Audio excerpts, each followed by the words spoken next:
तो आज हम ज्यामितीय विन्यास के आधार पर क्रिस्टल के प्रकार को देखने वाले हैं। तो इससे पहले थोड़ा सा इसको जान लेते हैं कि क्रिस्टल के एकक सेल के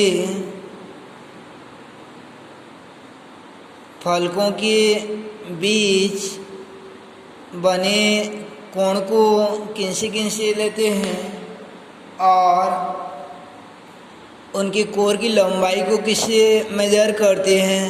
तो कोर की लंबाई, जैसे मैं 3 कोर ले रहा हूँ, ये वाला और ये कोर, तो इन कोरों को क्रमशः हम लोग ए बी सी से इंडिकेट करेंगे, यानी कोर को ए बी सी से प्रेषित करते हैं। ये कोर हो जाएगा आपका ए, ये वाला हो जाएगा बी और ये कोर हो जाएगा आपका सी। तो इस प्रकार से अब जैसे इसको 3 डायमेंशनल में देखेंगे हम लोग, तो इस प्रकार से दिखेगा आपका कि एक कोर हो जाएगा, एक कोर हो जाएगा, एक कोर हो जाएगा। अब कोण को लेंगे, इन दोनों के बीच का कोण, इन दोनों के बीच का कोण और इन दोनों के मध्य का कोण। तो याद रखिएगा कि ये कोर ए या भुजा ए के सामने वाला कोण को अल्फा मानते हैं। क्या मानेंगे? अल्फा। और बी के सामने वाला कोण को बीटा और सी के सामने वाला कोण को गामा मानते हैं। यानी कोरों की लंबाई को क्रमशः ए बी सी से और कोरों की लंबाई क्रमशः ए बी सी से और उनके मध्य बने कोण क्रमशः अल्फा बीटा गामा से इंडिकेट करते हैं। तो देखते हैं ज्यामितीय विन्यास के आधार पर क्रिस्टल के प्रकार। तो ज्यामितीय विन्यास के आधार पर क्रिस्टल 7 प्रकार की होती हैं। वैज्ञानिक ब्रेवेस नामक एक वैज्ञानिक द्वारा क्रिस्टल के 7 पद्धति में कुल 14 प्रकार की जालकों को बताया था। यानी उनकी व्यवस्था 14 प्रकार की हो सकती है। 7 प्रकार की जालक, जिन्हें कि 14 प्रकार की जालक को वैज्ञानिक ब्रेवेस द्वारा सर्वप्रथम बताया गया था, इसलिए इन जालकों को ब्रेवेस जालक कहते हैं। तो क्वेश्चन आ जाएगा, ब्रेवेस जालकों की संख्या कितना होता है? बोलने से 14। क्रिस्टल के प्रकार हो जाएंगे 7। तो टाइप्स ऑफ क्रिस्टल, तो क्रिस्टल के प्रकार 7 प्रकार के होंगे।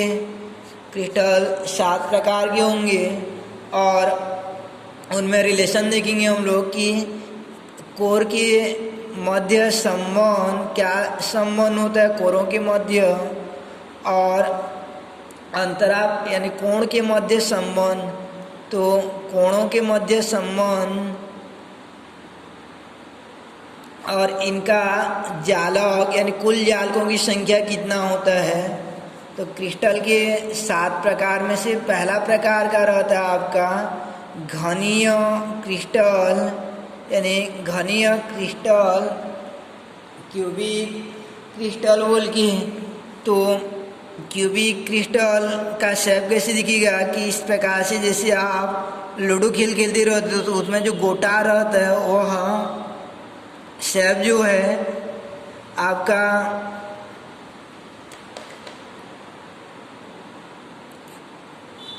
घनीय के अंतर्गत आता है। इसमें रिलेशन ये रहेगा कि ये जो भुजा रहेगा ए बी सी, ये वाला भुजा सी है तो इसी के समांतर वाला भी बी होगा, सी होगा, और ये बी है तो इसके समांतर वाला बी होगा, और ये है तो इसके समांतर वाला ए होगा।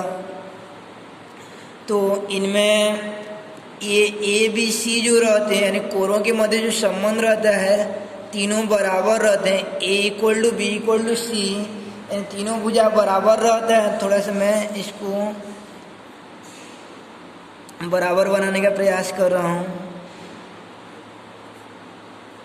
तो कोर के बीच की संबंध कैसा होगा? तीनों भुजा आपस में बराबर रहेंगे।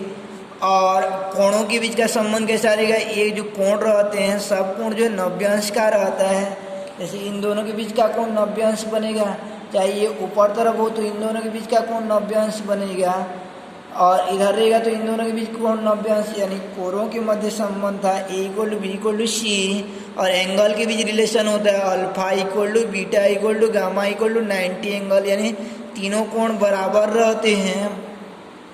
और इनमें जालकों की संख्या 3 मानी जाती है, इनमें कुल जालकों की संख्या 3 होती है। तो पहला था आपका घनीय क्रिस्टल जालक। तो घनीय क्रिस्टल जालक, उसमें कोर का संबंध कैसा हो जाएगा A = B = C, और कोण कैसा हो जाएगा angle alpha = beta = gamma = 90 angle. और जालक कैसा हो जाएगा, जालक की संख्या 3 होता है। तो इसका एग्जाम्पल कहाँ पे देखने को मिलेगा कि जो कलर मैच करने वाला रहता है उसमें एक गोटा को लेंगे तो उसका तीनों भुजा क्या रहता है आपस में बराबर रहता है, तो वह क्या हो जाएगा आपका घनीय क्रिस्टल के अंतर्गत आता है। और उसका एक टुकड़ा जो उसका एकक सेल हो जाएगा और पूरा समूह क्या हो जाएगा आपका क्रिस्टल हो जाएगा। और उसकी व्यवस्था जो क्रिस्टल जालक होती है, तो अल्फा = बीटा = गामा और = 90 एंगल और A = B = C, वह आपका कोर हो जाएगा, इन तीनों भुजा बराबर होती है। तो अब दूसरा देखते हैं हम लोग, द्विसमलंबाच। दूसरा रहता है द्विसमलंबाच।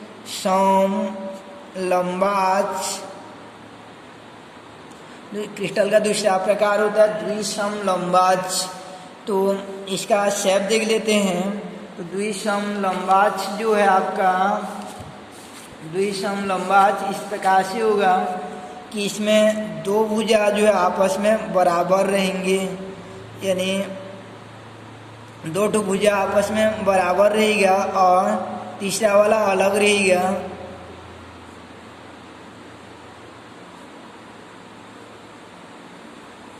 तो जैसे इसका एग्जांपल आप लोग ईंट ले जाओगे तो ईंट जो है जस्ट आपका द्विसमलंबाच में आता है, उसका चौड़ाई और ऊंचाई बराबर होता है और लंबाई ज़्यादा होता है। तो द्विसमलंबाच मीन्स क्या हो जाएगा आपका कि द्वि बोला जा रहा है तो दो भुजा सम, और द्विसम बोला जा रहा है तो दो भुजा समान हो, जैसे समद्विबाहु त्रिभुज बोलते हैं, दो भुजा समान रहता है, ऐसे समद्वि बोला जा रहा है तो दो भुजा यानी दो कोण समान होगा, भुजा या कोण उसी को बोलते हैं।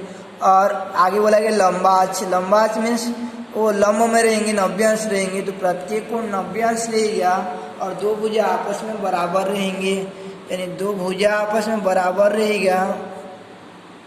और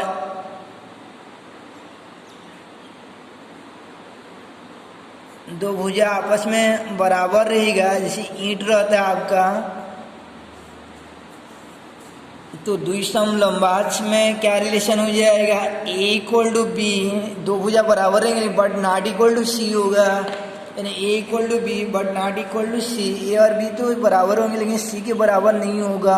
और इसमें एंगल रिलेशन कैसा होगा आपका अल्फा = बीटा = गामा = 90 एंगल, यानी तीनों को 90 अंश का रहता है। और इसमें जालकों की संख्या 2 मानी जाती है। और तीसरा रहता है आपका विषमलंबाच। तो विषमलंबाच बोला गया है, तो विषम बोला गया है तो कोई भी भुजा या कोर बराबर नहीं होगा। A = B = C, यानी A not equal to B not equal to C, यानी कोई भी भुजा आपस में बराबर नहीं होगा। बट क्या बोला गया है लंबाच बोला गया है, तो लंबाच बोला गया है तो मीन्स क्या हो जाएगा आपका कि अल्फा = बीटा = गामा = 90 एंगल, यानी तीनों कोण बराबर रहेंगे। और इसमें जालकों की संख्या 4 मानी जाती है। तो इस प्रकार से पहला था आपका घनीय, जैसे लूडो वाला जो खेल खेलते हैं उसमें गोटा देखे रहोगे, द्विसमलंबाच ईंट हो जाएगा। और विषमलंबाच हो जाता है आपका माचिस का डिबिया। माचिस का डिबिया क्या रहता है कि उसमें देखे रहोगे कि तीनों भुजा जो है अलग अलग रहता है, जैसे ये शेप दिखाई दे रहा है आपका कि इसमें ये एक कोर हो गया, ये एक कोर हो गया और ये वाला एक कोर हो गया। तीनों कोर अलग अलग लंबाई के हैं लेकिन तीनों के बीच का कोण 90 अंश, तो ये शेप क्या हो जाएगा आपका, यानी ये वाला शेप जो है आपका विषमलंबाच के अंतर्गत आ जाता है। अब आगे देखते हैं हम लोग कि पहला था घनीय, दूसरा हो जाता है आपका द्विसम लंबात और तीसरा हो जाता है विषम लंबात। इस प्रकार से हो जाएगी आपका पहला घनीय। घनीय में क्या रिलेशन होता है, equal to B, B equal to C और alpha equal to beta equal to gamma equal to 90 angle. और दूसरा होता है आपका द्विसम लंबात। द्विसम लंबात में A equal to B but not equal to C रहता है और अल्फा बीटा गामा तीनों बराबर हो जाएंगे। और विषम लंबात में कोई भी समान नहीं रहेगा और एंगल प्रत्येक 90 अंश करेगा। तो इसको इस प्रकार आप लिख लीजिएगा। ये पहले केवल हम लोग पहले के बारे में अध्ययन करेंगे, इसको थोड़ा अच्छे देखिएगा। अल्फा इक्वल टू यानी घनी वाला alpha equal to beta equal to gamma और A equal to B equal to C वाला घनी के बारे में विस्तार से पढ़ेंगे। तो ये पहला 3 ठो था और 4 ठो रहता है, जिनमें चौथा रहता है एक नताज। एक नताज मीन होता है कि अपने अक्ष से झुका हुआ रहेगा।